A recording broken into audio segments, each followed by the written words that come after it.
Yeah. All kinds of. All right, I'd like to call a regular board meeting to order. I'll stand and join me in the pledge.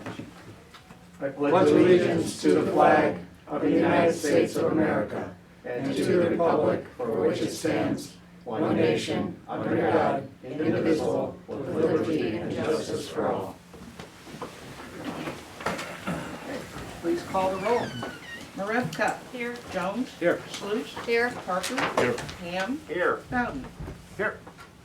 All right, in your packets, there were the minutes from the February 8th regular village board meeting. Are there any additions or corrections?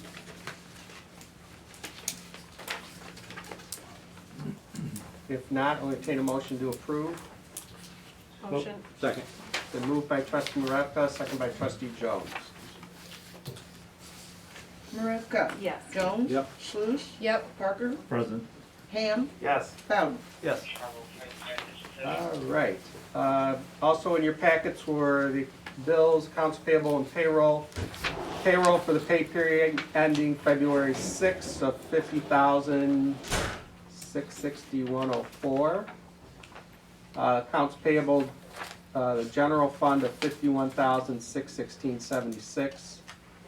Another general fund for the credit card ACH of $29.98.64.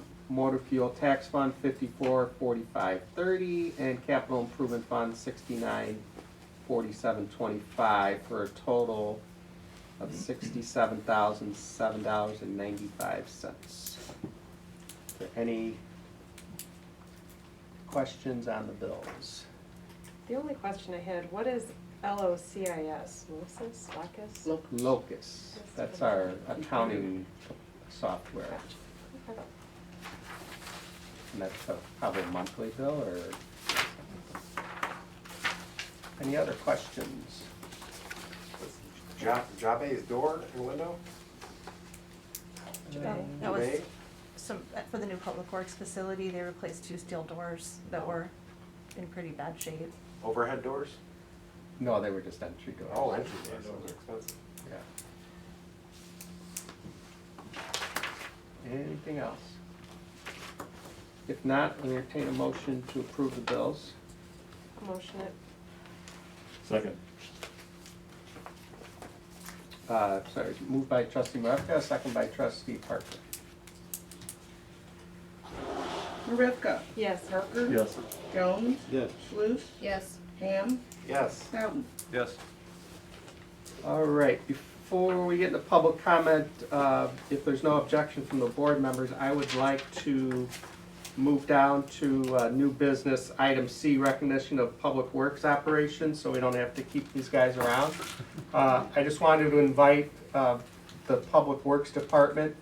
You guys did a great job with all the snow we've had over the last 3 weeks. I think we've had more snow in the last 3 weeks than we've had in a long, long time, and you guys did a great job of keeping the streets clean. I know a lot of the residents have approached me and thanked me for the job you guys have been doing, so I really appreciate it. I just wanted to publicly thank you guys. So come on up here so you're in the camera here, and we can, I've got some little recognition pins for you guys. I mean, I think we've had, what, about 40 inches of snow, and you guys got 22 miles of roads to plow, so I just wanted to thank all of you. There's a little pin, we'll do the elbow bump. There you go. Thank you, guys. Thank you. Wear them on your masks. Thank you. Thank you, Bob. Thank you. All right, Amy, you got your camera, you want to take a picture? Or? This one. Right. I'll see in your eyes, okay? I'll see your eyes. All right. Piatone. Hey, he's so proud. All right. All right, thanks, guys. Way to go.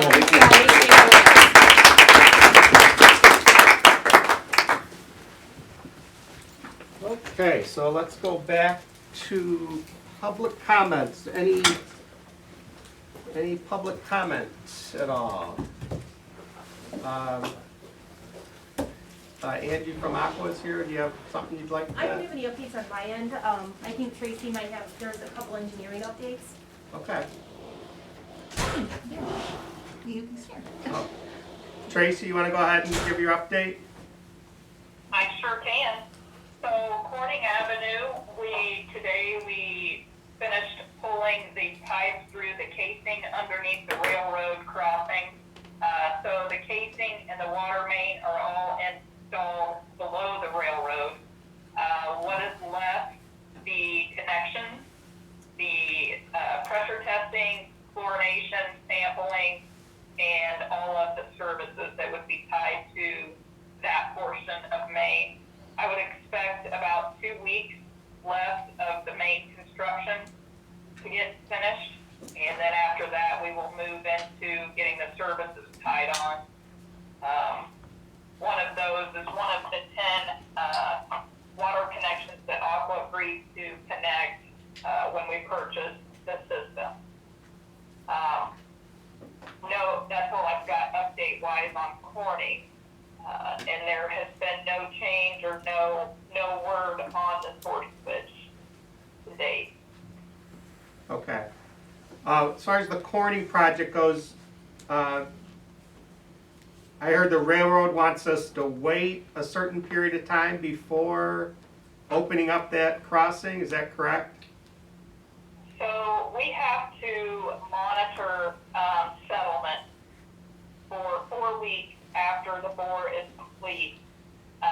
Part of that, we've got to send somebody out daily to survey in certain locations, monitoring locations, and compare it to the prior day and the past day before that to ensure that no settlement has occurred. So I think that we were requesting the railroad, the crossing, to be closed for 2 more weeks from today. Oh, just 2 more weeks, you said? Yes. Oh, okay. All right, any questions from the trustees at all? How deep is the boring under the tracks? Did you hear that? How deep is the boring under the tracks? I believe at the deepest portion, it is 8 or 9 feet below the track. Okay. Anything else for Tracy? All right. So I just want to, as long as we have Angie and Tracy here, publicly thank them for, they recently donated $2,500 to the Morton Arboretum on behalf of the Village of Peatone. So that's going to be enough to plant 10 really nice trees, and it's going to pay for the installation of those trees as well. Those trees are going to be planted. We're planning on probably the end of March, weather permitting, and then we're going to kind of have a dedication ceremony during our village cleanup day on April 24th. So I just wanted to thank you guys. You're welcome. Appreciate the donation. Yeah. Great. All right, thank you. Thank you. All right, any other public comment at all? All right, with that, we'll go into reports of committees.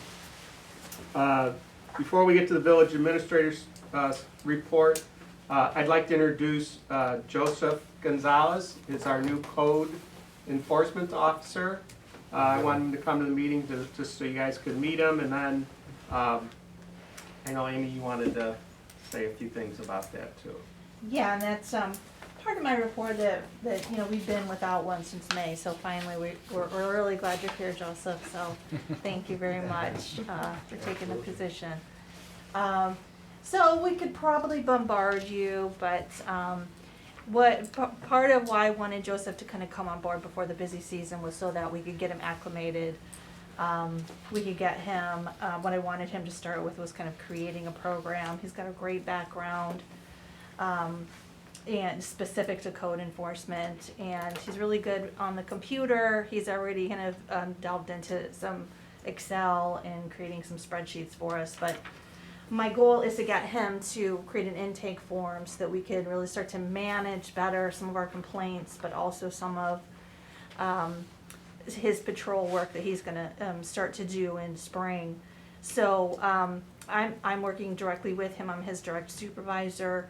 If what I want to start to do in creating a nice robust program for code, because I know that's important to Peatone, is have us be able to track thoroughly from beginning to end complaints. So we'll keep you all informed, and if you have any complaints or if you get residents that bring issues to you, we'll have them go through the intake form so that we can collect as much information on them as possible to do some research on them and hopefully have an outcome for you on them, and we'll be able to track them and start bringing you reports to the board, and so you can see what's happening and we can start tracking.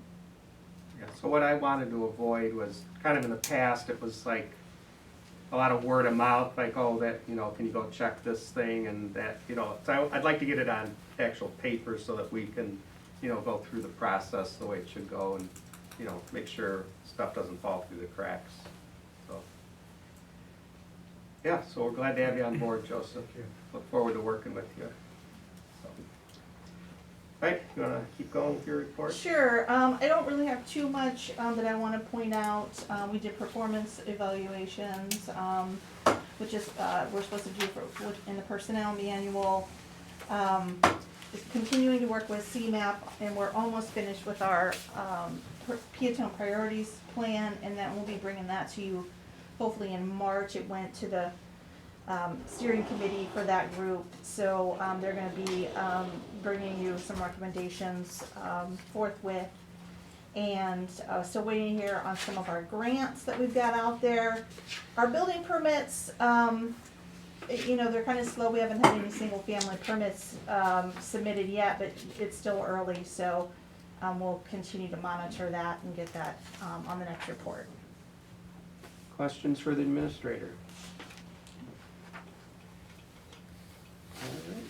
All right. Police chief, unfortunately, Chief Mort was feeling a little punk this afternoon, so he does not have a report. He's not here. Engineer report, Troy. Not much to update on, just the Peatone Wilmington Road I-57 widening project. We will be getting that back out to IDOT this week in Will County, so it'll be back in their hands pretty soon. Great. You want to update everybody on the 2nd Street project? Yeah, so there was kind of a hiccup in one of the easement acquisitions. We were ready to go, but now with the weather, with all the snow and the deep freeze, mostly just all the snow that's out there and it's starting to melt, the contractor is highly advising to hold off until late May or April. Just because they said with all the snow. Late March or April? You said May. Is that right? Did I say that? Yeah, you said late May or April. Yeah. Late March He's or tired. April, right? Late Okay. March.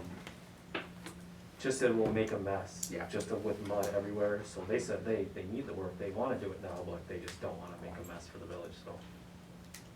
Okay. Once they start, any idea how long it'll take to? I think they said it was pretty quick. Maybe it might only take a week to do, but you know, kind of 2 weeks of just getting everything in and out, Yeah. and clean up and everything. It's pretty deep, isn't it? Part of it does get deep, yeah. Towards the north part, it gets to like 15, 16 feet deep. So the plan is to have those easement documents to you in a resolution or ordinance, whatever is required next meeting. So they're ready to go now, but. Anything else for the engineer? Anybody have any questions? Okay. Public Works report. Not much to report, snow. That's about it. That's really all I have for you. This coming week, we're gonna try to get these piles around town, loaded up and moved off. Gives us a little bit more room for the next one. So that's about really all I have for you. How are you guys doing on salt? We're okay. Okay. We're okay. Good deal. The biggest problem with salt is getting the salt, just FYI. Everybody wants it. They only have so many trucks in the hub, so like I said, the problem is getting the trucks here to deliver it. So we're not the only one with that problem, so it's across the country. So, so that's But we what's do up. have We have some good supplies right Yeah. there. Okay. Yep. Very good. Thank you. Yep. Treasurer's report, Marcy. You should have the treasurer's report in your packets. Last month, at the end of January, you'll notice that expenditures outdid revenues. So we did transfer money from one of the investment funds over into the cash fund, which we anticipated when we budgeted all of this last year, that this time of the year is when we would have to make that kind of move, and we did. So it really was, we never had any account technically in the negative zone, so like it looks there on paper. It's just a matter of when it gets booked into my system, so. In addition, just to let you know, revenues have been coming through from the state. We've never had any glitches. We are in a period right now where we won't probably see any more video gaming revenue, just because everything was shut down November and December there, so. It's looking like those revenues will fall short for us about $20,000 to $25,000. So,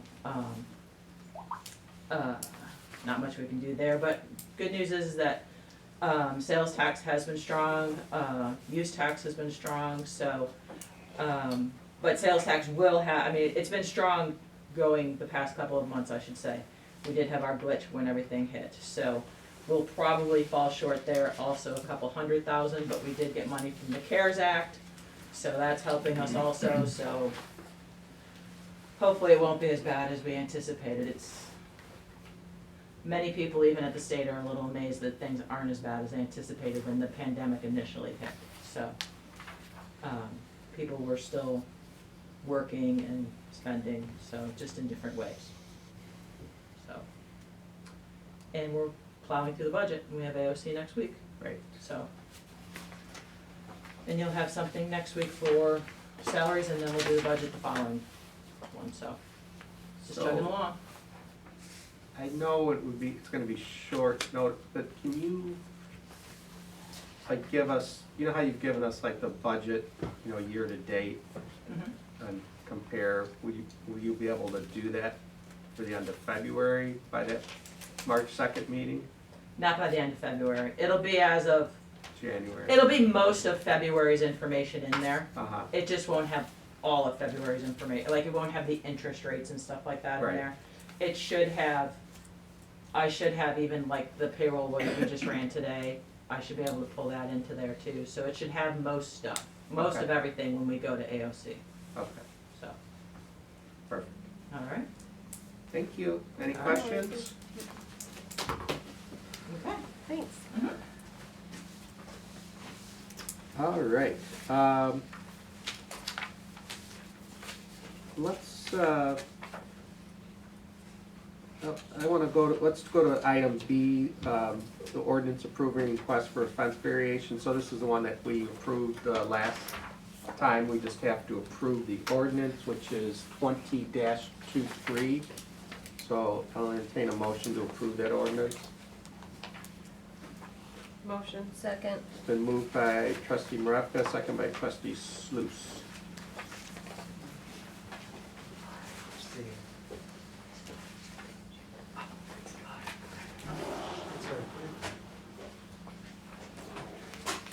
Marevka, Yes. Sluse. Yes. Jones. Yep. Parker. Yes. Ham. Yes. Bowden. Yes. And then next I want to skip to item D, which is a resolution approving authorized execution of an employment extension agreement with Police Chief Mort. So, as most of you are aware, the chief's employment term is supposed to run contingent with the village president's term. For some reason, his current contract goes just to March 31st. So the extension is from March 31st until May 10th, which is when the new board will be sworn in. And then Chief has requested a contract to the end of 2022. So if on May 10th, if nobody has objections to him continuing till the end of 2022, that contract will just continue in place. So nothing's changed from his current contract. The salary's the same and the benefits are the same. So I'll entertain a motion to approve that resolution. It'll be 20-R13 to approve and authorize execution of employment extension agreement with Police Chief Lord. Motion. Second. Moved by trustee Jones, seconded by trustee Parker. Jones, Yes. Parker, Yes. Marevka, Yes. Sluse, Yes. Ham, Yes. Kraut. Yes. And just a heads up, we'll have kind of a similar resolution for our administrator's contract, either next meeting or the one after that. Okay. All right, so we've got our schedule cleared, so it's all up to you guys at Upland Design, okay? Ready? Ready? Awesome. Thank you so much for having us. I'm Michelle Kelly, and I'm Principal Landscape Architect at Upland Design. And with me tonight is Liz and Ashley, and they're both landscape architects, and we've been working together on this project since, what, last December? Yes? I can't believe it's February already. It's gone so fast. So can you guys all see one screen or another? Is it okay if I stand up here? Is that, okay, all right, just so you can actually see. So tonight, we're gonna go through a presentation of concept ideas. The plan tonight is to get your feedback and input on anything you wanna see adjusted before we go to the full community open house, a webinar open house, all online safely, next Monday on March 1st. So we're really excited about this, about the being able to have people come online. They're gonna get to vote online. They're gonna get to see what their votes online, and the questions that they're going to have, you'll get to see tonight. So this is really an opportunity to be able to go, yes, no, maybe, and we make sure we talk through anything that's questionable. Because the idea is that we want to show things to the public that everybody is feeling good about. Right? You don't have to love absolutely everything, but if you think there's an issue, this is a good time to talk about it, okay? Good. All right, awesome. All right, so here we go. So this, in essence, is really the presentation that we'll be showing. Overall, just to introduce the meeting agenda, we'll do introductions, talk about existing conditions, and then go through multiple concepts. And these are each of the areas that we'll be talking about. Concepts for the streetscape, railroad parking lots, overall street parking options, wayfinding and gateway elements, and finally next steps, so everyone knows what the procedure is to go from that meeting next Monday to a finished streetscape master plan. All right. So the project limits. All right, so we're starting up here at Crawford, going down to Corning, and then Railroad Street first. And when we think of this overall project limits, we realize parts of that also is residential, but we really see this as all the edges and then the full kind of commercial district. So we want to kind of make sure we're looking at that full area. Some of our existing conditions, lighting. Some of the site furniture is actually really minimal site furniture, almost no benches. A couple business owners have put out some benches. There's a couple bike racks and a couple litter receptacles, but in general, very little in site furniture. Street trees and islands. You can see there's an island here at some point that may have been a planting bed. You can see it's been asphalted over. And the trees, the majority of the trees in downtown are crabapple trees that were planted around the same time. There are a few left. You can see here, and they're kind of getting to the end of their life. Some of the crab trees obviously have already been removed. And then the street signs here, which are, somebody put a lot of fun thought into. So the street, of all the things, I think the street signs are one of those things that we go, all right, let's use that, see how we can keep that. So site analysis, when we looked at the streetscape, we really wanted to quantify what was going on in the downtown. And so we looked at the width of the right-of-way, the drive aisles, and even the sidewalk width. There's a chart here that when you're at home and watching Zoom, it'll be a lot larger. But you can see here, our sidewalk width varies from a very narrow 3 foot wide on North Street to as wide as 9 foot on a section of South. There are some areas downtown that look like the sidewalk's even a little bit wider than that, because part of what is the sidewalk is actually owned by the building. So you'll see a property cross put in the sidewalk, and that's where a little bit of what it looks like public sidewalk is actually owned by the property owner of the business. So, and then this is our overall width of our, the right-of-way is 70 feet on First Street and approximately 75 on Main, Second, and North. So our main commercial ones will all have pretty much 75 feet, which is a nice width. These give you an idea, let me give you an enlargement here, of what they're looking like. Right now, one of the main things that we really noticed is that the area that is your streetscape is very strongly vehicular and very small pedestrian. And one of the things that makes the streetscape more welcoming is to have a little bit more pedestrian. So that's one of the things that we're going to talk about as options tonight, is how we might be able to do some adjustments with that and improve that. This is Main Street, very similar. 18-foot angle parking, 12-foot drive lanes, 17-foot angle parking. And so we end up with somewhere maybe 9 foot down to even 6 foot wide. Just as a side note, federal ADA requires our sidewalks, new sidewalks, to be put in today at 5 foot wide. So we have that minimum of an open access way. All right. Any questions on existing conditions? I try to keep it kind of light, not too heavy, but. All right. So this is the basis of the Streetscape Masterplan, to start seeing how we're looking at it from a planning perspective. So the orange areas is our transitional area, kind of the edges where you have more residential spaces. And the green is our really downtown commercial spaces. And that includes Railroad, North, Second, and Main. And then the purple way up on top is a future public enhancement space. We're not sure what that is defined as, but we just want to make note that it's there. And then the blue is the improved parking lot space. So we're suggesting those are areas that can be improved as part of this master plan.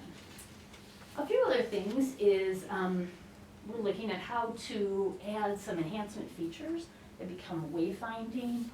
They define the spaces, maybe even make it more exciting. And so gateway arches are proposed here and here. And then major entry features would be at these outer edges, here, here, here, and then here at Village Hall. And then finally, minor entry features would be here and here. And the idea behind those locations are you're coming off of that railroad parking, and those are saying, welcome to Peatone. So that's kind of those extra ones. And then this little guy here is a proposed maybe alley improvements, that pink line. It's an area that there's some chance for enhancement. People are already using it as a public space for photos, as an alley connection between that railroad parking that they're using and 2nd Street. So the idea is maybe there is a potential improvement that could be made in that space. Okay, so the first thing, or concepts, we're going to go through 3 different concepts, A, B, and C. And they are laid out here as well. So you can see this are the pavers and the wall stone for A. This is B and this is C. And photos don't always do things justice, so we really wanted to bring you guys the samples and be able to look at them and touch them and see what the real colors are. we really heard from the stakeholders that some traditional colors like reds and some limestone really fit Peatone. And so all three concepts have those same sort of things, but each in a different way.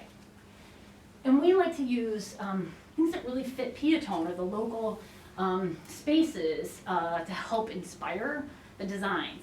So this first one is a picture of a dairy farm. So Peatone was first established by farmers, by dairy farmers, and in the 1850s, 60s, somewhere in there, a little bit later than some of the other Will County early established municipalities, because it wasn't on a river and didn't have a big woodland. So when it was established, it was much more of, much more of a farmland. So those are the colors that we pulled in on A. Well, maybe we can get that up, but I can point to these. So you can see this is a really a rich red brick here. And what's nice is this brick is not just one color. It has a modeling of color on it. And then it gets highlighted with kind of a tan. And then finally, this is our, I kind of think of it as a little bit like the buttery Joliet limestone. I think of it this one a little bit. So real clean colors, but a little bit of yellows in it. Oh, I hope it connects again. And those are the three main pieces that really pull the streetscape colors together. We'll give her a minute. Yeah. Here's my backup plan, just in case the technology doesn't work. We always bring some paper, so while Amy's doing that, I'm gonna flip a little bit. Oh, you know what you can do? Pass them on. And we have paper copies for you. So we're gonna wait to the end because you just flip through them all, but we want you to be able to have something in front of you. So each of these concepts is comes with a actual like layout. How is it gonna look? How do those materials go together? And so this gives you a much more defined kind of layout of it. Yep. Awesome. Let's see. I might scroll it around. Just go like that. Mix that up. All right. So you can see everything. So what we do in the presentation is go through each section. We start with the materials and the inspiring image. We go to how that's laid out with the streetscape. And so there's a combination of walls, pavers, and then in this you also see right along the building is actually poured concrete. So you get a balance of rich materials that are gonna last a really long time, and you get poured concrete, which is a very affordable material. You have the balance of the two. Hey, thank you, Amy. And the thing you'll see in all three designs too is you'll see that this becomes that pedestrian walking zone, and this becomes your amenity zone. So if, let's say business owners want to put out a sign that says we're having a sale this weekend, this gives a really nice space for that to go. But there's also benches and pots, and you can see that these represent pots or benches, lights. So the red is our major color throughout, and the tan is our highlight. And then we have seat walls at the corners here that line our beds. And then we have the bed areas with the tree. In this concept A, the beds are the trees are in landscape beds, and you can see there's a little bit of wall there too as you go along, and then groupings of some pots. So that goes with this furniture. So there's the seat walls with that material there, and then we have beds where the planting is, and then some furniture and new lighting. And then you can see how a grouping of pots would look. And that pot color kind of picks up the limestone that's in this color here. So all those things go together. All right, before I go to B, questions on A? Good question. Yeah. What's the distance from the front of the building to the curb in that illustration? 18 feet. Thanks, Ashley. How much? 18 feet. 18. Yeah. And currently it's, Depending on where you're at. It's as narrow as 3, and it's wide as 9, right now. There is along the street. Yeah. So you'd be- So how do you do that? We'll show you in the parking ideas in a little bit, how you get to, and let's say you didn't get to 18, let's say you got to 14. Well, then this might not be 10 and this 8, this might be 8 and this might be 6, and then you end up with 14. So there's some variability, that's why we don't put measurements on this right now, because we don't wanna say, has to be, because it doesn't. We are right now, we're just very variable. Other questions? On the poured concrete, is that decorative, is it colored, is it stamped? It is regular concrete. It gets a medium burn finish, and then it has a jointing pattern, which you can see kind of lined up. That gives it a nice, they're a little bit smaller than you might have on a regular sidewalk to give it a nice look, but it's just regular concrete. And we certainly could go to colored concrete, but regular old concrete, when you have to replace a couple squares, then you don't have to match and get a whole truckload of concrete that matches everything else in your downtown, which can be very challenging. So it makes it very affordable too. Yeah. So we spend a little bit more on these nice materials, and then we spend a little bit less on not having colored or stamped concrete. And that's a good balance, as I told the mayor. These are all three of the concepts are very middle of the road streetscapes. They're not that high end, like everything's wah, and they're not a really low end cheap streetscape. They're very middle of the road. All right, so B's inspired by your windmill, and the colors of that.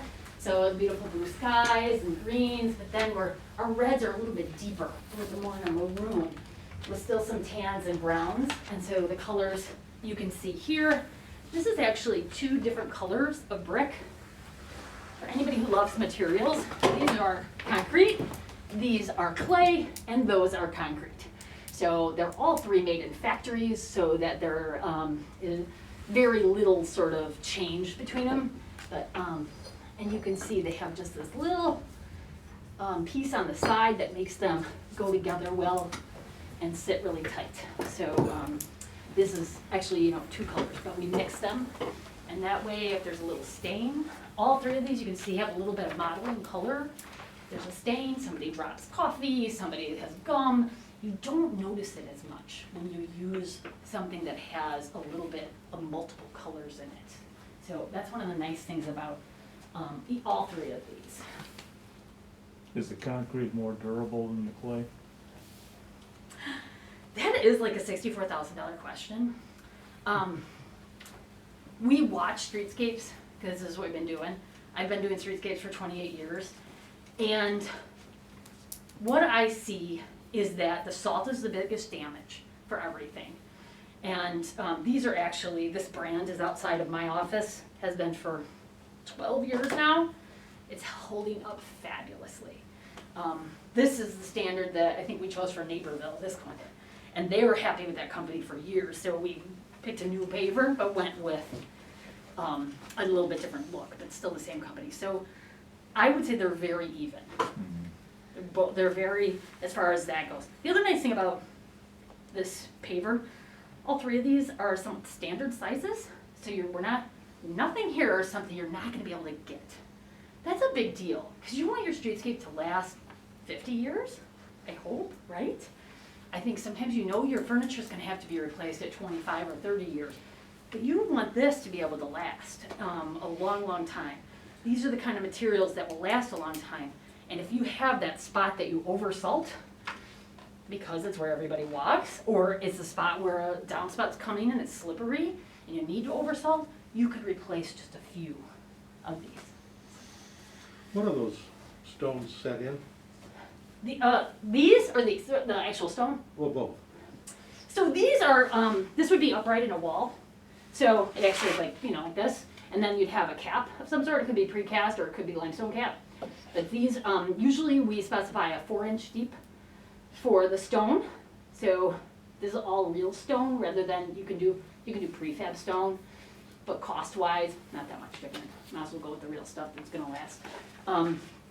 So they get set on a mortar setting bed, but it's right on with a concrete back. So you can have a CMU concrete behind it. We suggest all this gets actually poured on concrete. That's the best detail. Not everybody does that. You can put it on a sand setting bed on top of a gravel base. That's the less expensive option, but if you could. Does that cause a lot of shifting when you do that? Yeah. That's why we suggest in detail it on top of concrete in a public setting. And then we do weed poles underneath so that it drains. Did you want that much information? Oh, yes. Okay.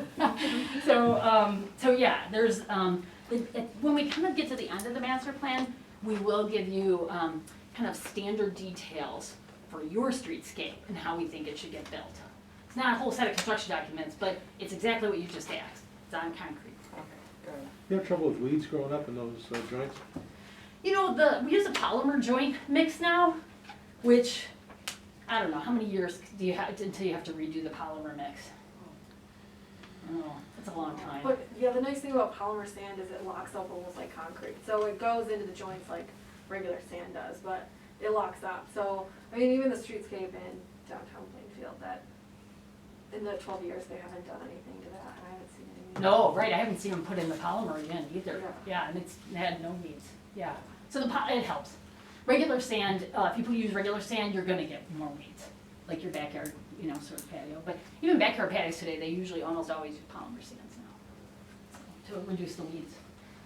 Okay, so B, little bit different. The windmill, we were thinking of the curve and the turning windmill, so we have a nice curve here on our seawall, a little bit of bed here, and then you have a concrete curve on the back side.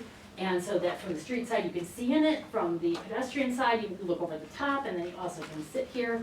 And then in these areas, we've got additional concrete. So instead of using a paver for that highlight, we use concrete in some of them, and then pavers in some of them. It just gives different textures. It gives interest to the streetscape. And then benches and pots. So, and the layer can vary depending on the width of each area.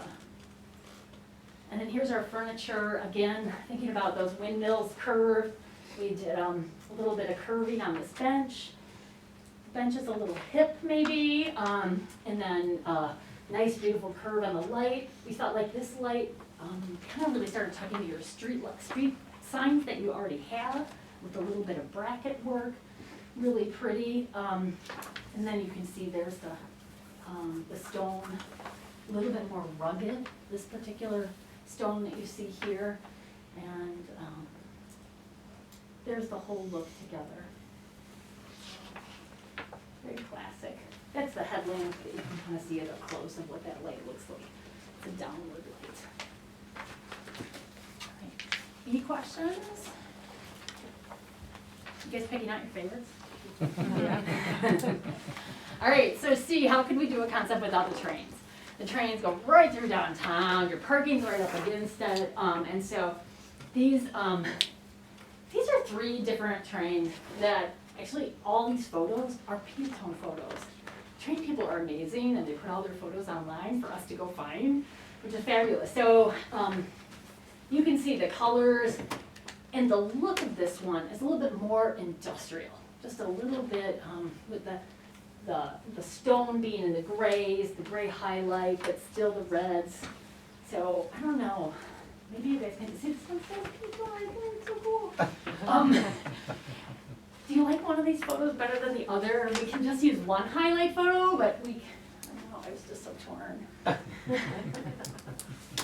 You like one more than another, anybody? No, all right. Well, they work. And you can see they're here, the one thing about this paper that's a little bit different, you'll see, is that it has a brushed finish on it. So it's, I want to say, just a little bit less slippery. I mean, anything is slippery when wet and icy, but there's just a little bit more grit to it, and I think that fits this sort of industrial concept C. So in this case, you have a little bit of a curve, and then in these, we're actually doing a column with a planter on top of it. And then again, we have our lines along here, and then the gray lines really are mimicking that railroad. It's subtle, most people aren't gonna notice that, but in our house, you know, we're always trying to build a concept and how things really tie together.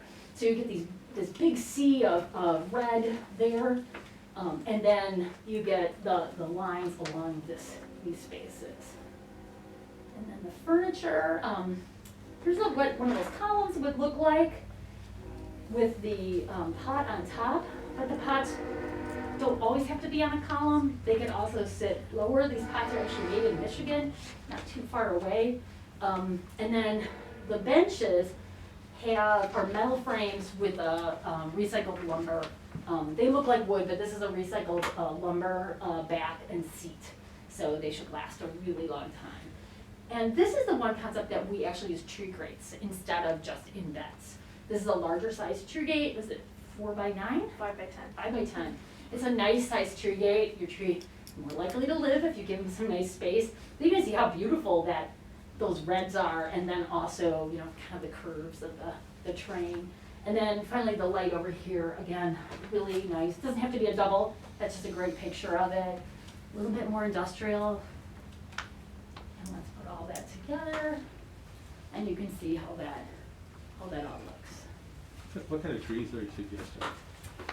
So we'll probably, there's a few spots downtown that have overhead lines.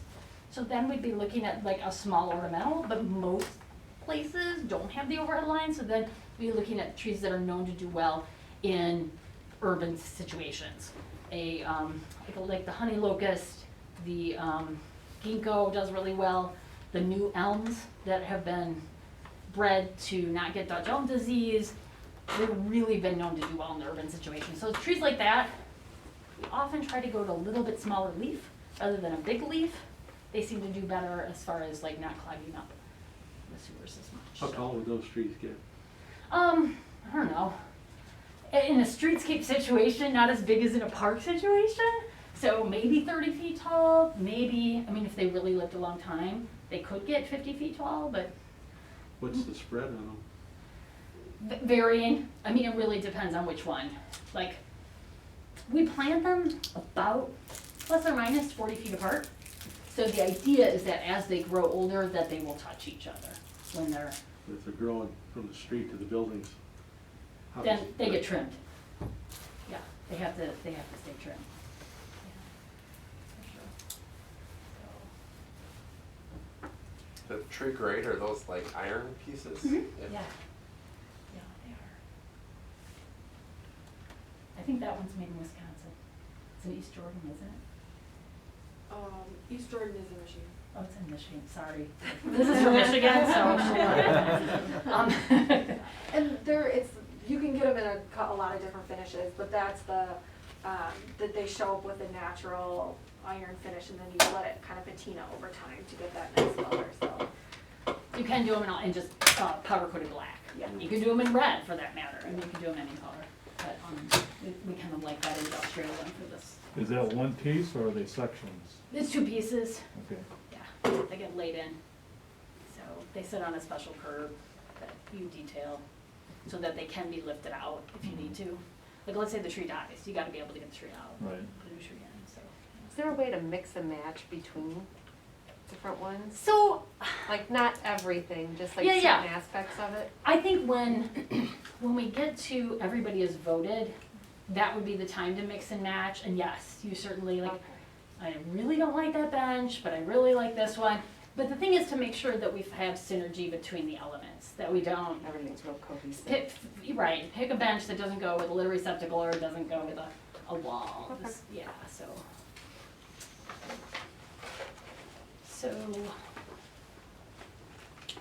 so then they would get to vote, and we just throw up a slide like this so you can see all 3 at one time, and a actual little, I don't know, what do you call it? A pole. A poll pops up, Yeah. and they vote A, B, or C, right there on the screen, and we give them so much time, and then it goes to, and then we show them what the results are. And we're very open that what people vote for does it, and let's say C wins. Everybody loves C because it's the last thing they saw. And they vote for C. We very upfront that doesn't mean C is going to be the only one. We're going to take everybody's comments and input and try to get the right fit. Does that make sense? Yeah. What we do after this meeting is actually make a recommendation to you all. This is where we think, based on all the input so far, this is where we think you should go. And then you get to decide if that's really where you wanna go, or you wanna change, like you said, mix and match. Well, because the only question I have is like with the landscaping and everything, are we gonna hire a landscaper to take care of that? Or is it gonna be our public works guys having to take care of all of that? Like digging out the weeds and trimming the trees and adding more to what they've already been doing? I mean, that's just kind of where I'm at. Like, do we want to add more greenery? Or do we want to maybe take some of that away so it's not so much? Or look into hiring somebody to come in once every 2 weeks or something, That's all gonna have to get figured out when we decide. decide, yeah, That's all. definitely. So when you look at the three concepts and you have them all, it's nice in front of you, is there anything that you think, wow, I really don't want that, or that doesn't fit well, or could you find something else instead? Because now is the time to, I always say, don't show your public anything you don't want.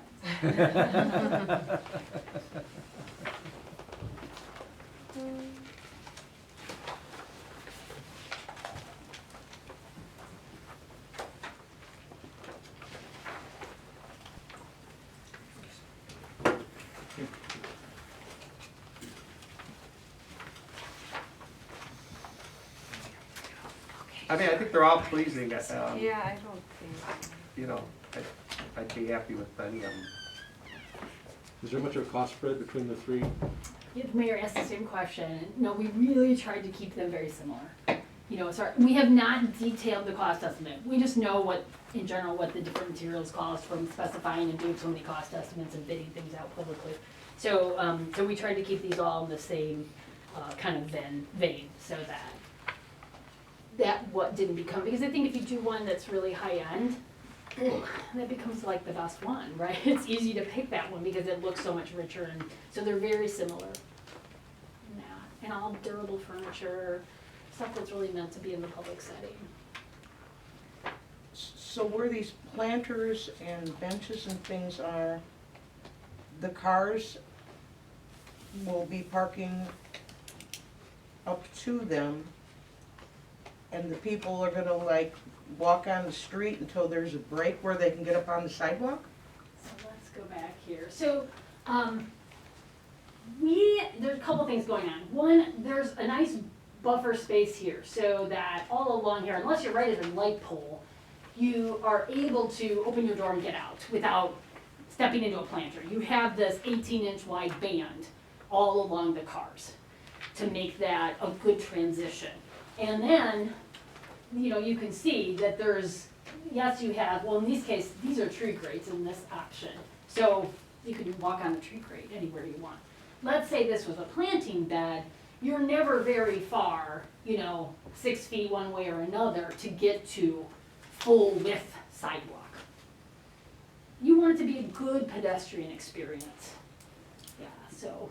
Is that designed for a car to pull in to those spaces or pull I out? have no comment on that. Because it could be anything right now.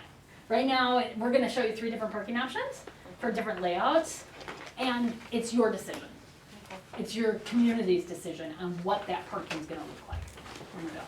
And again, right now, what we're looking at is colors and materials.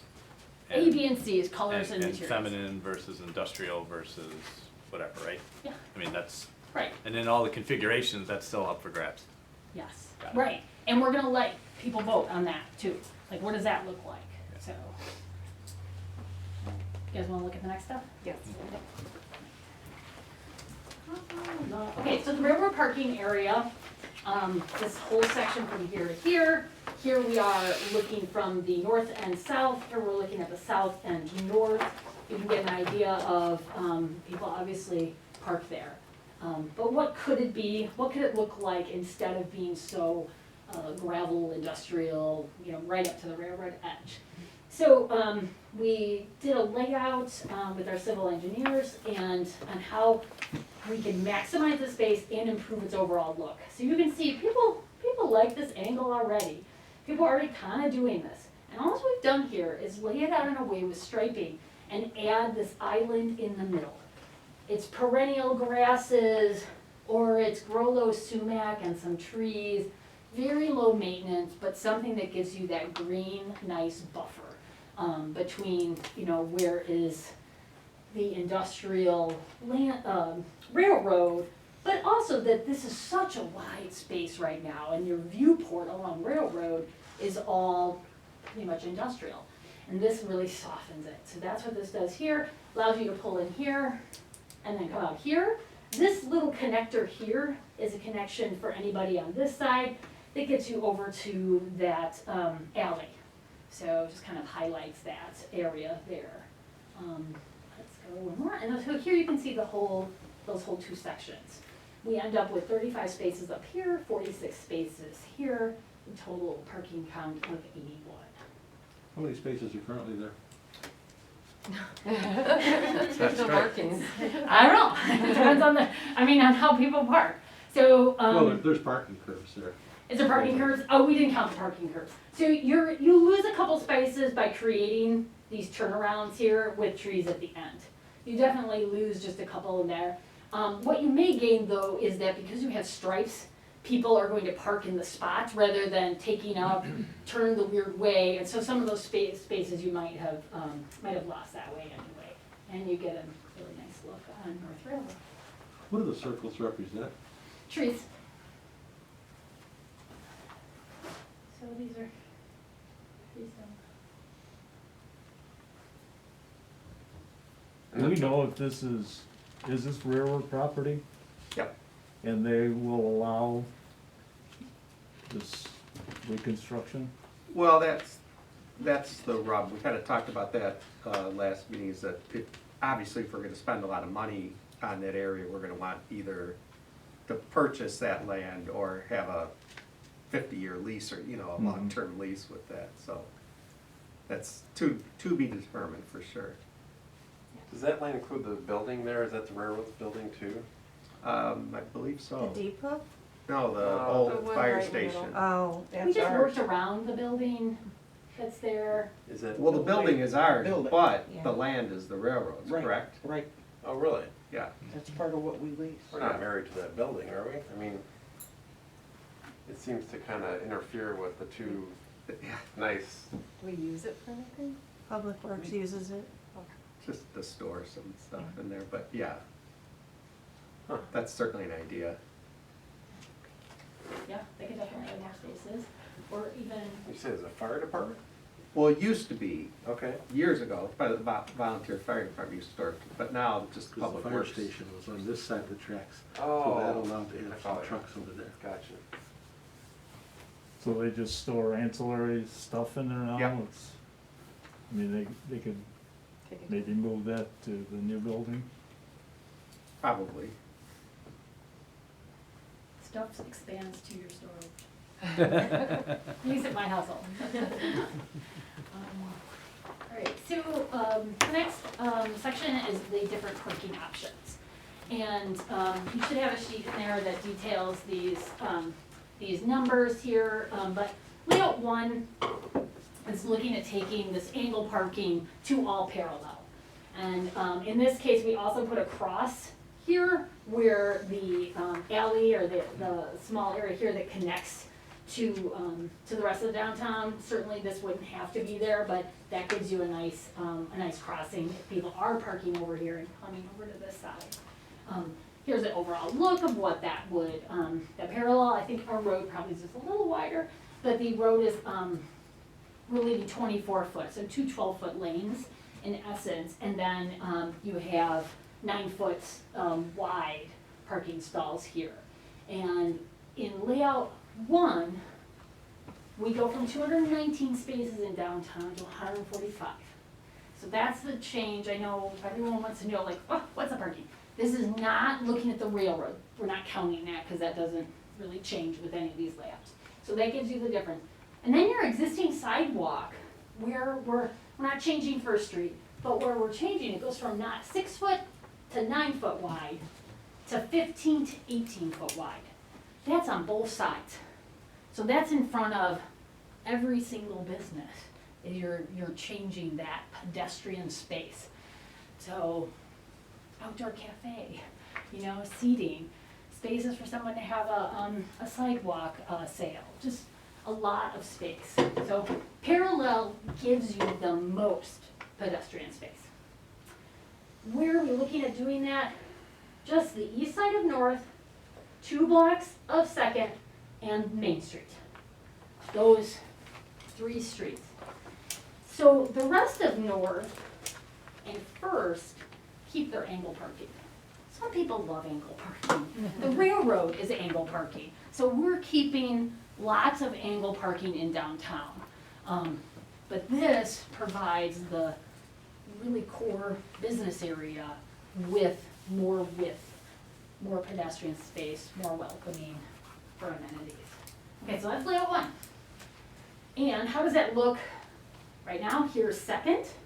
So you can see our pedestrian space is here.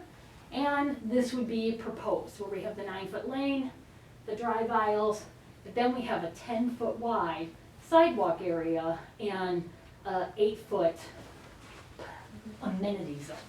You can see there.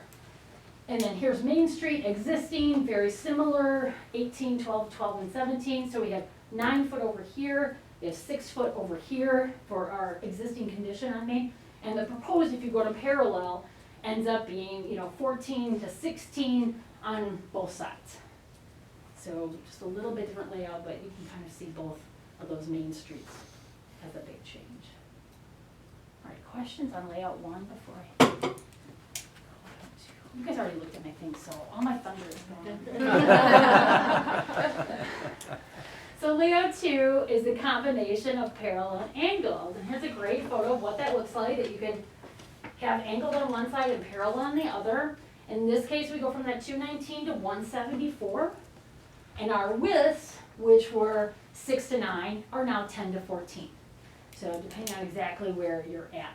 What we do is we take that street and we adjust it so this is as equal as possible. Your buildings move a little like here. Everything's not perfectly parallel, but it gives you the idea that this street gets adjusted so you have equal on both sides. I'm just giving you the 2 cents behind why that. Sometimes, like you have a bunch of restaurants and bars on one side, and the other side is furniture stores, and the furniture store, well, they don't really need that pedestrian zone, but the bars do. 15 years from now, it's gonna all be different. Maybe. But that's what we've seen in streetscapes, is that when you develop a streetscape, things change, people add restaurants, and suddenly, if you don't do it equally on both sides, you're not incentivizing both sides to be able to create those outdoor spaces. So that's why we do an equal, we do most designs. All right, and then again, this is how that looks. A little bit different, but angle, and then the 2 different angle with the parallel. And you get a little bit narrower going on here. And then the last one, this is the zigzag, and which we heard from stakeholders that they were interested in this. Not everybody said they want this, but they were interested in how could that look and what would that be. And what that does is it leaves the angle that a lot of people love, but it zigzags it so you get it on both sides. So if you're going to this business, you can choose to park here on this side and walk here and not have to cross. Or you can park here, you can cross here, you can cross here. So honestly, this is the most inefficient of changing. You go from 219 to 129. But it does give you nice pedestrian space here. Your width, which again was 6 to 9 before, is now 15 to 18. So it gives you a pretty wide pedestrian zone. And again, there's the actual sections that show how that's going to look.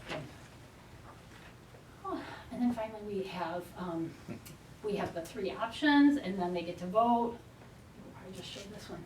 Because we put the photos on the bottom so you could see, you get all the parking numbers in front of you, you get all 3 layouts in front of you, and you get what it looks like.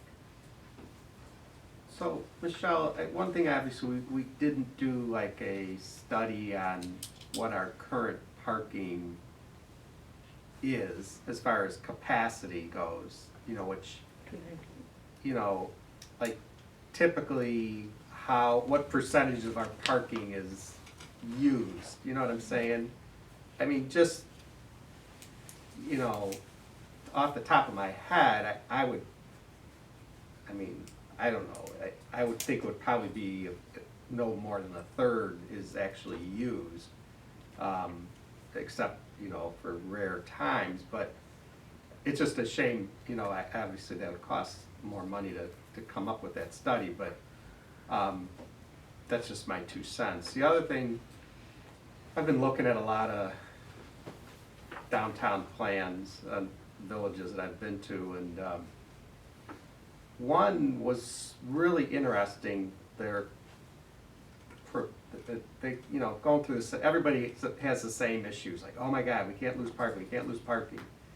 But this one company superimposed a Walmart on top of their downtown with their parking lot. And, you know, it's like, okay, you go to the Walmart and you park out here and you walk 4 blocks to get to the shampoo section for your bottle of shampoo. But you don't want to walk, you know, across the street in your own downtown to get to, you know what I'm saying? So it's just kind of it's just a mindset, you know, like, and the other thing is, you know, by having people park a little farther away from where they're going, they're gonna pass a store and say, oh, I never knew that was in there, I'm gonna stop by and get some, you know, so it's, this whole, you know, oh my God, we can't lose any parking is, you know, I don't know, to me it's kind of a moot point, but I hope people can see past that parking thing. Anecdotally, where Upland is located, our main office is in downtown Plainfield. And we went through this exercise with our community. We were not the designers, thank goodness. I couldn't have lived with myself. But we were on the committee. We were local business people and we were on the committee that got to help. And the angle to parallel was the biggest issue. And there's not enough parking, and in the end, it was that extra pedestrian space that the restaurants really came out, the longtime restaurants came out and said, we really could use this, like this would be really neat to have outdoor dining, and it's been hugely successful. So it's been 12 years, and when we bring people in to interview, they're like, wow, your downtown's so cute. I'm like, I know, thank you. And because it's full. There's ice cream places, there's coffee places, there's restaurants, there's bars. I mean, the we've more than doubled the amount of revenue generating spaces that bring people downtown so there's more people parking. But they've complemented that with a couple extra lots that are on the edges, and on Saturday night, they're full. It's great. That's the way you want it. You want it to look like it's bustling. You want to look at, like it's exciting, and so it's Well, they've created a destination is what they did. The only scary thing with parallel parking is not everybody can do it. That's what's scary. So don't do all the parallel parking, Yes. right? Have some nice pull in on your edges, or the railroad. Or railroad. Yeah. Yeah, have a balance. I think that's a good point, because, given the choice of angle versus parallel, I'm going angle all the Yes. time. And I'm sure that there are older people like myself that don't want to go on 2nd Street and parallel park. They just want to pull in, get out, and go. The vast majority. Yeah. So, have we considered a one-way direction and keep an angle, just even on 2nd Street? It's just such a short route. I want to invest in the public space, not in parking per se, and I think the widest sidewalks is the best investment, and people like angle parking. What about just one direction, north only or south only? It doesn't matter to me, but And make that pedestrian space wider. Wider, Because then and you only have still have the parking on one favorable side. parking. But you cut your So- parking, yeah. Well, we have a ton to the east there with the, I'd like to see that get used. I think it'd be forced to be used. I would like to see that instead of that crookedy one. Or not used. What layout did Plainfield adopt? The parallel. Parallel parking? Yeah, Both and sides. then but I'll say, that's the main road, is parallel, so, That's Road a 30. state highway too. Lockport, not anymore. That was a transfer they were able to do. Oh, So it's, 126, right. it goes 126 and 30 all They come rewrote together there, so they that, just yeah. moved it over and made them one. It But, was a state highway. it was a state highway. But they did parallel on the main road, and then all our side streets coming in, we kept angle. Very similar to what we're talking about here, is that happy people just turn the corner. You're literally just turn the corner, and the angle parking's right there. So, but like just recently, there was the firehouse moved out, and they kind of extended the streetscape in front of the firehouse, which used to be just all pavement for trucks to come in and out. Instead of making it angle parking, they made it parallel, so they could make a bigger pedestrian space. So they could have done more angle, but they said, let's just make more pedestrian space, because they've seen the benefit of it, so. How many parking spaces are there in each layout, did you say? So, 145, 174, 129. And how many of those spaces are on Second Street from Crawford to Main? So, 48, 64, 32. In that 2-block stretch? Make sure you actually can see. Yeah. So this is the least amount. This is in the middle, or this is in the middle, and this is the most of the changes. And if you look at any of these, you also can see what that gives you for sidewalk. So you know all those numbers. I'm gonna try to point them out. Anybody who wants to know the numbers, they'll be right there. I like the idea of the one-way, just to see how Right. many parking spots you could get on one side. So you would pick up 12 Going feet one way. one way in layout 3, is that correct? So you're saying you want like this, Like number 3, but one direction. Yeah, Instead of Put all the like parking. number 3, yeah. well, but it's pretty much like layout two. Yeah, it would be without like this. 2 if it, So yeah, and you then it'd lose be all 1, way. 2, 3, 4, 5, 6, 7, 8, 9, 10. You lose 12 spaces. You go from 64 to, what is that, 52. But you would also lose spaces north of, North Street Oh yeah, up here you lose? Yeah. and on Main Street. And those aren't all parking spaces. There's probably a 40-foot wide driveway for the 2 houses. Oh, up here. No, Right here? it's, yeah, I believe that's where it's at. And then across the street, you lose 2 or 3, no, you lose more than that. You lose a couple in front of the candy store, and then you lose probably 6 for the dentist and the parking for the apartment. There's space there. So one way, you'd get wider pedestrian space, but you actually would have less parking spots. A lot less. Probably I 40 think to 45% of what we got now. the other concern with that, and I'd say don't go down that road, but that whoever's on the side who doesn't get the parking feels like they're being, getting the short changed on parking. And that's the nice thing about any one of these, is that no matter what side it ends up, you're not telling one side of the street that, sorry, that doesn't feel so good. But if it's one direction, it's arguably safer to cross to any side you want to go. Is there a stop sign now at North? Is there a stop sign here? No. Or just- East-west, but not north-south. Okay, just one way.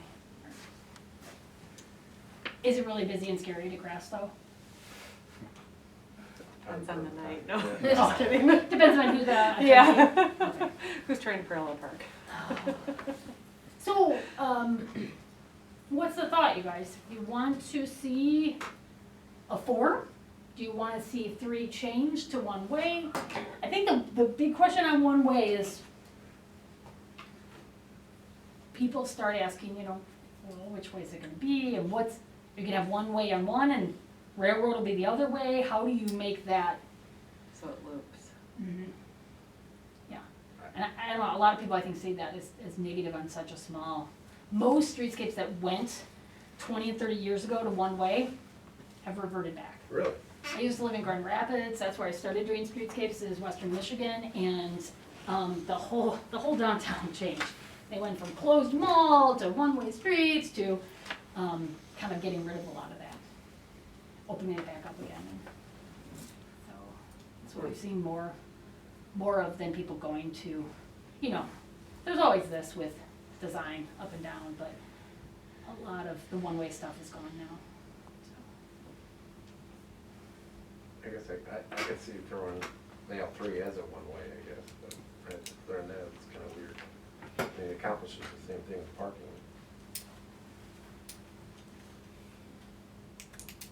So you're saying put all the diagonal on the same side of the street? Yeah.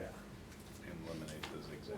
If it was one way, you could still do You're right, you could do it on both parking sides, on both sides, but just flip it. we would, right, just make this Oh, yeah, because there's only one. aisle Yeah. and make them. Well, if you did that, what would you end up with? Yeah, you'd probably end up with more parking. So your angled, instead of having 2, that's a little more, that's not. There's 7 feet difference. Right, so if you went to, got rid of the drive lane, 12 and 9 is 21, but you need 19. So it only gives you 2 more feet. Gives, you know, it gives you 1 more foot on each side if you did angle parking on both sides and made it one way. And it gives you more parking. Gives you parking like what you have now. Yes, it doesn't change your parking quantity. Right. It doesn't change parking and it adds public space, right? Yes.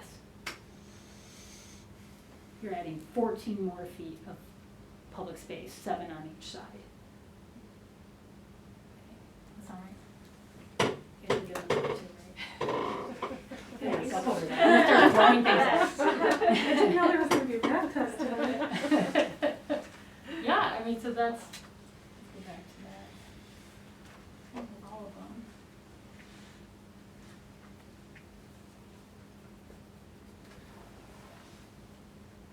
So, do we wanna show the crazy one-way, but parking on both sides?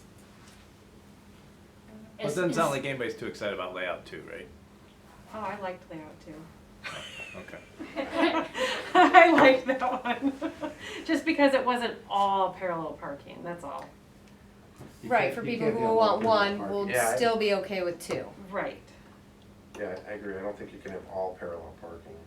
I mean, probably 90% of the time, nobody will use the parallel parking, but when it's really, really busy. I would use it, but I mean, it wouldn't be my first If choice. you drive in the city of Chicago, you have to know how to parallel park. Right. There is no diagonal parking in Yeah. the entire city Yeah, of you can Chicago. usually just drive right in, that's the nice And there's part. 3 It's the million person people who that's- drive And there's there a lot every of day. little towns that have only parallel parking. I don't see the difference between parallel parking and, to your point, you said you want to maximize Yes. the sidewalk. And are we gonna invest in easier parking or are we gonna invest in sidewalk? It seemed like we were gonna invest in sidewalk. And of the proposals, the parallel parking is the one that's got the most sidewalk. And remember, we're not getting rid of all the angle parking. And we have all the angle parking around the All your corners. angle parking's still Right. here. All of it's still here on North. All of it on First is still there. The the parking where you pull in, the angle parking on North Street is only on the, It's only on this side. right, Right, that's, yeah. and probably And First too. 50% of those spaces are taken by people that live along there. Oh, they don't have driveways? They have apartments? There's apartments along there. That's why, okay.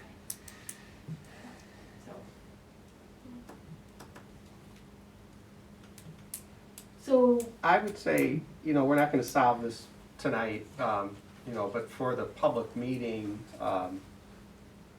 either leave it the way you have it, or, if there's a strong, you wanna get into that one-way can of worms, I suppose you could have another option.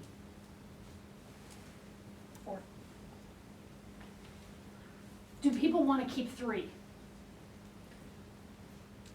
Do you want to switch 3 to one way? Raise your hand if you want to keep 3. You really like 3. I don't off, and I don't really like it, but, I mean, somebody might really like it. Okay. Is it Mayor gonna wants to be, keep is it gonna be, cause I know that's only, you're only showing like a one block layout, right? Yeah. So, is the second block gonna look just like that also? Or flip the other way, right. But most likely just the same, because unless there's a reason, there's a drive or something not to, I mean, this is schematic. We're Right. trying to get get to an what people idea. want, and then Right. we're gonna lay out the entire streetscape. Okay. But okay, so it sounds like we have at least a couple people that wanna keep layout 3. So then, who wants to see a 4 added that has one-way and angle parking on both sides? Yeah. And I'd like to see Yeah. it the same way with two-way angle parking on both sides. Two-way angle parking? That's what we have now. That's what we have That's what we now, have so we won't get any sidewalk. We're not- Oh, you mean keeping it the way it is, Except- not showing one-way? Except bump those sidewalks out about 2 feet, 3 feet on each side, and you'd have room to angle park and turn it. I can't keep it the same and give you more sidewalk, Because then there would be enough room for the driving. unless we go one way and then I pick up 12 feet. Right. So if you want to add sidewalk, you can't keep it the same angle parking on both sides unless you go one way. How much room do you need from the curb to the center of the street for angle parking? Angle, so the angle parking is 19, the drive lane is 12. So if we add those two, 10, 20, 31. I mean, in essence, we could grab a couple feet because right now They're a little wider. They're wider drive lanes, So- and I believe there's wider angled parking than what we're proposing. Yeah. So that's 62. It's minimal. Right, it's 62 feet if you do it on both sides, and you have a 75-foot right-of-way, so that's 13 feet. Yep. So that's 6.5 on each side for sidewalk. I'm not getting anything. Some of your sidewalks are already 9, 8 or 9, so there are some skinnier angled parking already that probably don't meet code. But if we redraw it, we have to meet code, we have to meet, at least what your code is. guy. I want to give you everything, but you only have 75 feet Well, of a right lot of these things, they look pretty on paper, but in reality, if you would stand out there and watch the people that pull in, they want to park close to the business. I know it's a mindset, but tell that to an 85-year-old woman trying to get to a beauty shop or, you know what I mean? Small town mindset is they want to be close to the business. I'm thinking, I want to see him do a So- little more. That's exactly what I'm thinking. Susie? Do we add a 4 that has angled on both sides and is one way? And again, I'm gonna say, don't show them anything you're not willing to go for. That's right. Don't show it to them if you're just like, let's see what they say. No. Don't show it to them unless you know you're okay going one way. Which means one street's gonna go up, another one's gonna go down. You gotta do both. I'm not a traffic engineer, but I know that much. Wait, what street would have to go opposite direction? Well, I would say railroad would make the most sense. Cause the next one But it over could is, still go both ways Why on is the that a other side. requirement? Railroad cannot lie. again, not traffic engineer, that's what I Yeah. know from background, is that usually you need to be able to allow people to do a little. I guess you could just do two-way and the other way Right. and just go either way, that could work. Mm. So, but where are you gonna do that? Are you gonna do it Second and Main I and was North? thinking second. Right, cause that's like, where's, I'm gonna find a little map here. So here's your map. These are the 3 that we're talking about changing. So this section not changing, this section not changing, and then of course you have the railroad parking that is angled like this. So if you do one way, Second is the longest section. Do you just do Second? That was my thought, but Yeah, that's what I thought. I see your point of not showing something you don't want to do either, so if there's not consensus, then we shouldn't show it. What if you left Main diagonal and you just did the parallel parking on Second? Is that feasible? So then, would you do layout, go to all 3 again? Would you do this on Main? So that you get more sidewalk, or do you tell the main merchants and business owner and building owners, sorry, you don't get the white sidewalk? Right. Right. That's why we kind of said, okay, I analyzed the whole streetscape and we said, okay, are we all in on these 3 streets? Because this is where your core is. and then we leave these outer edges, angle parking. So, do you think it's unwise to plan around the businesses that are there? I mean, like, Second Street, the bars consume all the parking, and on Main Street, the funeral home consumes the parking. It's not 30 cars buying a washer and dryer,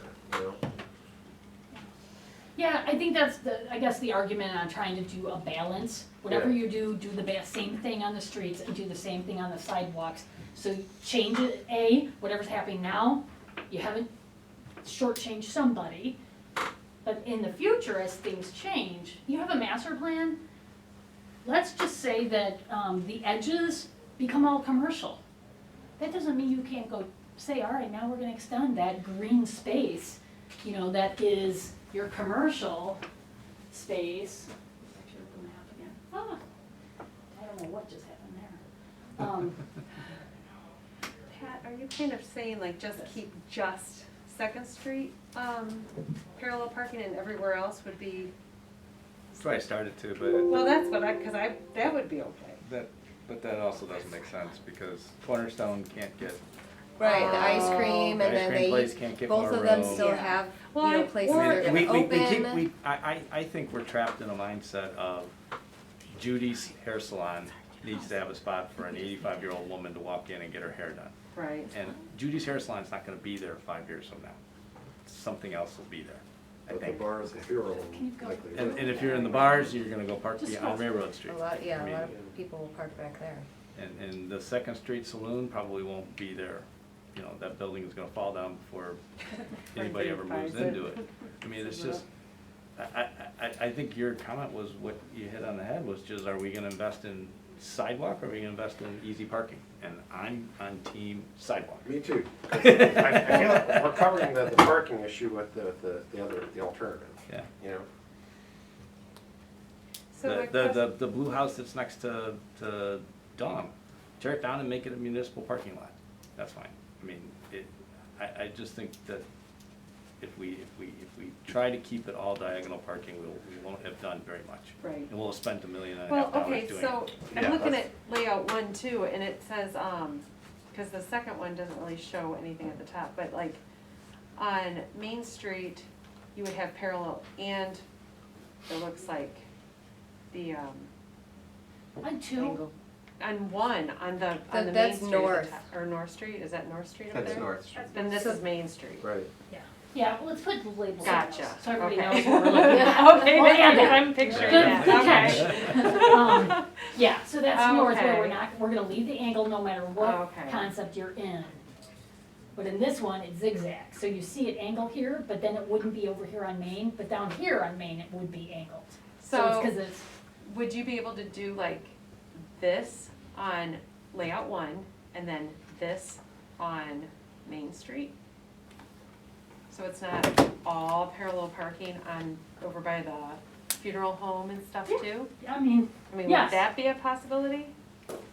you can do anything you want. The question keeps coming back to, okay, now you've given the people on Main angle parking, but less pedestrian space. Because right now you have right-of-ways that are very similar in size. So if you do that, then we've shortened up the is that okay? It's your streetscape, yeah, I'm fine with it. I'm just trying to give you like, what you're gonna hear from people. Well, look, the people on Second can put out cafe tables and we can't put out cafe tables. You see, like, that's the Yeah. concern that I'm trying to help you avoid. And I if- mean, I guess as a board, we really have to decide, do we wanna just repave those streets? And redo the curbs and sidewalks and call it a day? Or do we wanna try to create something that is gonna actually draw business in, right? Well, I think That's the way I look at it, so. Right, but I'm thinking too, if Fetty's is gonna stay there for a very long time, when we do have big funerals, the entire street is taken. Yeah. Like, you Well, can't park there anywhere. We'll have a So, I nice mean, parking space. If we only have like, how many parking is gonna be there on, what is that, Main Street? 28? Going from 46, and you have like these family, where are they gonna park? Are They're they gonna park on First Street, way, they're gonna way up park there? on Railroad Railroad Street, and, And they're only having to walk 2 blocks. yeah. I mean, and who's to Just say not that that the far. furniture store will still be there? That could turn into something else. Right. parking lot. So the goal of this next meeting is to hear what people are excited about. And we're trying to give them enough information to be able to make good decisions and think about what they want. So is that fourth option one way with angle on both sides? I'm scared if you don't want to keep what you have, don't give that as an option.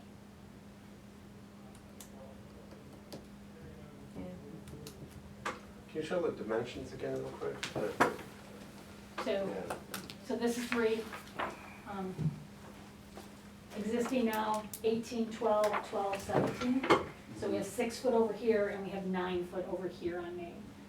Proposed with option 3, which is the zigzag. You know, then you have 2 drive lane and you get angle. So then you end up with, what is this, 15 and 50, or 15 and a half on both sides. Second is really similar, but you actually with 17, 19 and 19, sorry. Let me go back. How about number 2? Sidewalk space. So here's 2, 2, so 9, 12, 12, and 19. So you end up with, let's see, 13 and 13? So 15 and 15. Here and here on second, 15 and 15, and then down here, 11 and 11.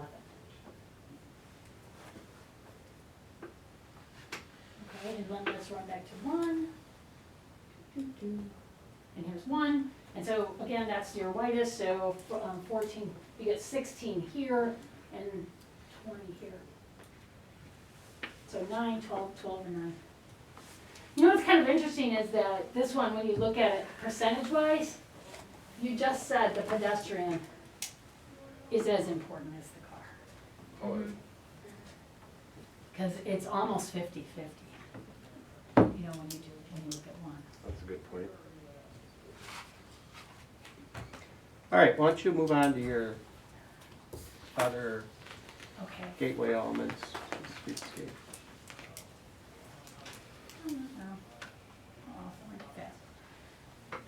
Okay, so the, starting with the signs, we started building a little bit on these, using some of the curly cues, trying to come up with something that touches these.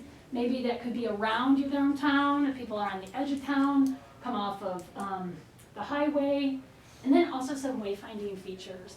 So when we were doing kind of some stakeholder that input, we showed all kinds of different images to people and kind of get a feeling of what people were excited about. So they feel like what we heard was that they wanted to see some historic materials, but they also wanted the downtown maybe to be a little bit hip or a destination or more interesting. So we played with some wayfinding features that would create, maybe it's that, what do they call the Ashley young person? When people think of Instagram? Yeah, Instagram, or like, you know, Snapchat? Right, selfies, that's it, thank you. Okay, so we create spots that like look cool. And so these are, this is what we call kind of our larger feature. As Piatone, this actually is the type of your new logo right behind you, because the mayor picked right up on that and said, let's match them. So that's kind of fun. And then a smaller one that might be at the edge of the parking lots, that says, you know, welcome, Piatone Historic District. And then we looked at other, what else could that look like? What other kinds of, doesn't have to be, these kind of are a nod to the windmill. You know, these sort of happy circles. But maybe you want something more with lines. This is bubbles or dots. And Liz's favorite, the leaves over there. It's a very nod to the prairie, grasslands. Right, More exactly. natural. So, so right now you have to tell us, oh, we absolutely hate those, Michelle, or I like them, but not this or not that. So that this is right now how we have it set up for them to have 4 options to pick from. How big are those? Oh, where's our person? Where's our person? So 10 foot, approximately? You said they're illuminated? Yes, they're illuminated. I like all of them except for the bubbles. Yeah, I don't like the bubble bubbles as much. leaf. I like all of them though. So the bubbles are out. We'll have A, B, and C, but No, A, B, and D. it'll be A, B, and D, but there No will C. be, right, yeah, no bubbles.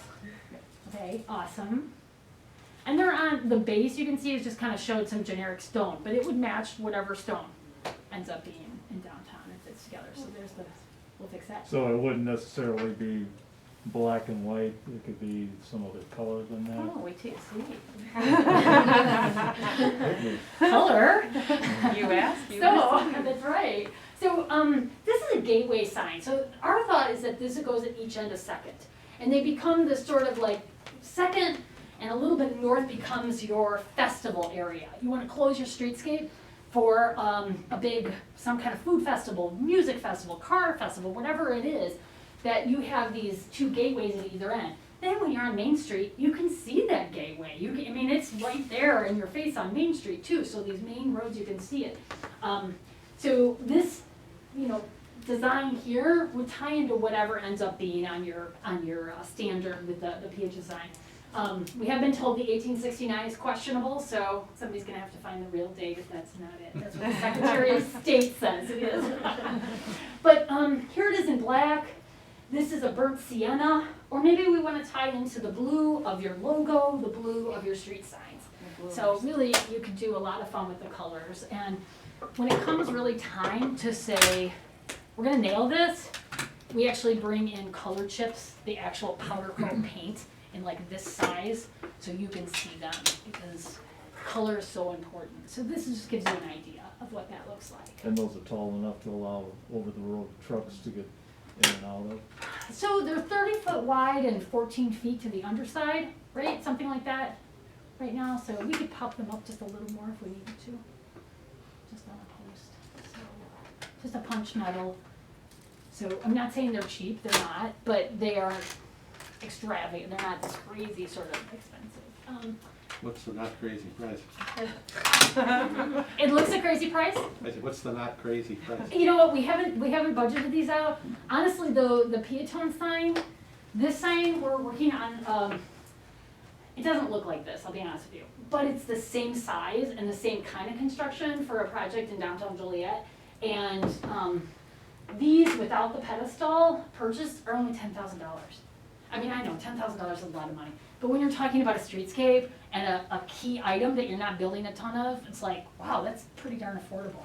So I'm kind of excited about, and we have 3 or 4 manufacturers that can do it. That's the other nice thing, is like when we find something kind of custom, we'll send it to 3 or 4, and they'll give us some ideas, and then we'll kind of get it to what we think is best built, works for what your budget is, and gives you, some flexibility. Like, we'd love to see LED lights in those that you could put a different color on. So maybe they're a cream colored light, a lot of warm light a lot of the time, but maybe at Christmas they're green, or Halloween they're orange, so. And what material are they? So this is like a punched metal. They're, it's steel. You can't really make them out of aluminum. They're steel, and then inside is a polycarbonate. It's like, I can't remember if you told me 3/8 of an inch thick, but inside there, and then the light is inside it. And then usually you have on one of the sides, you're gonna have a little panel right here to be able to get inside and get to all your stuff. We might be able to build it in here, in this case, even. But then like the other side would say Peatone too. So you have 2 sides that don't say Peatone and 2 sides that say Peatone. And it's enclosed on top. Enclosed on top, yep. Yeah, here you can kind of see this. I know Liz wants to peek them. We go back and forth, we have a lot of fun in design. So, It's early, there's time to make any other adjustments. How about that? right. Exactly. So, and so these colors, obviously we can change them to something else. They don't really go with A, B, and C so much as we just want to show some other options. Do you want to show the community colors? You good with that? Do you want to show different colors?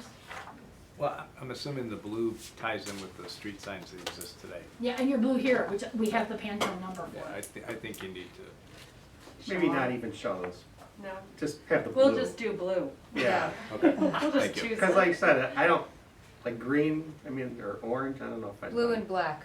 Yeah, Yeah. maybe Yeah, those blue, two, blue and black. yeah. Okay, blue and black, it is. That sounds great. Are those powder coated? Yeah, they are powder coated. There is also I think the orange, we were kind of also going for like a Corten steel look. So if you had some of that other raw metal, you could mimic that Okay. in that And orange touch as it in, well. right. But But that's good, I mean, we can just leave that to be decided, but we'll show them blue and black and that'll be fun. Yeah. Okay, so that's the whole kind of package you can see together. And then, this kind of just gives you that summary to kind of come back around to, where those pieces fit in. And that's it. Then we just talk about next steps. Our goal, with all the input after that is to give a recommendation, to the village on streetscape style, parking layouts, the wayfinding signs and features, and then we'll do detailed cost estimating. That goes into our phase 3, we're in phase 2 right now. Phase 3 will have, kind of get to one plan. We'll show the entire streetscape, so where every parking space is, and, how that layout looks, and then we put cost to all of it.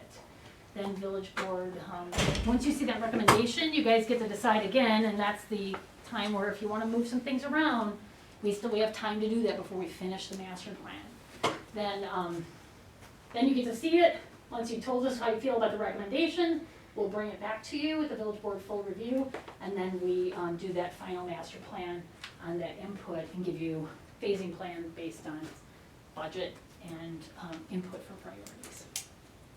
So we can talk about priorities at that meeting. Does your plan include the, removing the hump in the middle of Second Street? I think so, I think we have to, right? Yeah, I think that would be really good. With a pretty close cost estimate. Yeah, we have the whole streetscape in CAD right now, so it's based on GIS data, so that our civil engineers put together, so, we will base the cost estimate on that, actual square foot of pavement, of pavers, linear feet of curb, it's pretty detailed. And things that are just that we're gonna have a little bit more contingency on, is some of the drainage stuff we just don't know until you get into design. So some of that will have like an allowance, but, for the stuff, like we know what this bid's out at. The curbs along the street, will those be barrier curbs?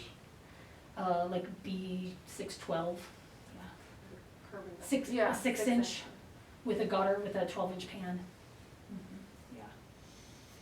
Pretty, very standard IDOT kind of curb so that water does flow down to your inlets. Yeah, I mean, I think that's another thing that you might get some variation depending on when you get the surveys and the grades, because if you need someplace to have a 9-inch curb or it vary a little, I think our goal is always 6, but. The 90 is pretty tough for people to step up. Absolutely, and we try to avoid it at all costs, but, there's Sometimes you have a door entering a business that's already there and we've gotta work with it. Yeah, and the other thing that we always have to make sure once you get the survey is making sure your sidewalks are accessible. So those are all types of things that will happen once we get into with the survey and construction. Layout 1 has the most sidewalk versus like 2 that has less sidewalk. Is layout 1 more expensive than 2? Is the sidewalk more expensive per kind of foot than street? So if your pedestrian zone, a square foot of asphalt costs less money than a square foot of concrete. And a square foot of concrete costs less than a square foot of pavers. Okay. So if we make a wider pedestrian space that has more concrete and more pavers and we have less asphalt, yes, that will cost more money. Great. Thank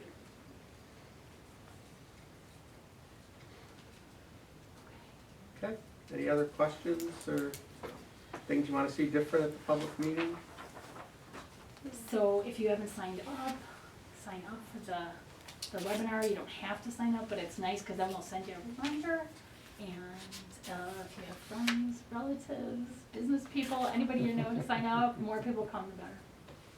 Yeah, so if you want to vote, you want to sign up and have your computer in front of you. You're welcome to come here to the meeting, but you don't, it's gonna be a board meeting, a special board meeting. We'll have to get an agenda out for that on March 1st, okay? But you could vote, you could sign up, vote, get on your phone and vote on your phone. So you can do that while We'll be a very small screen. Thank you so much for your time. Well, This is- thanks for coming down. you. Great. Thank We you. appreciate it. You bet.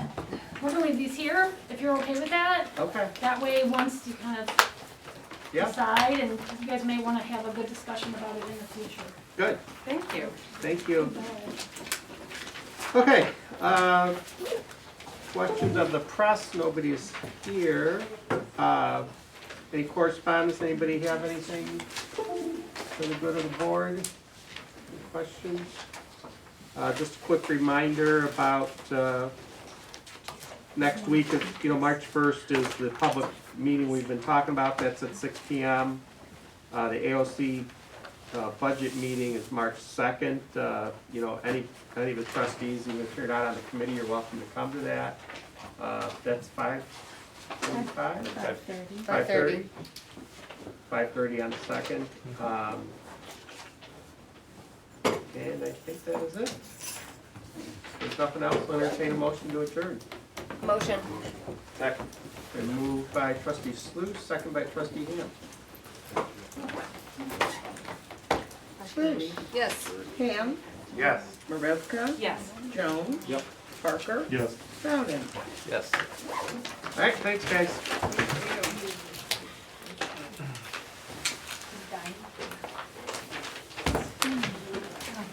Camera.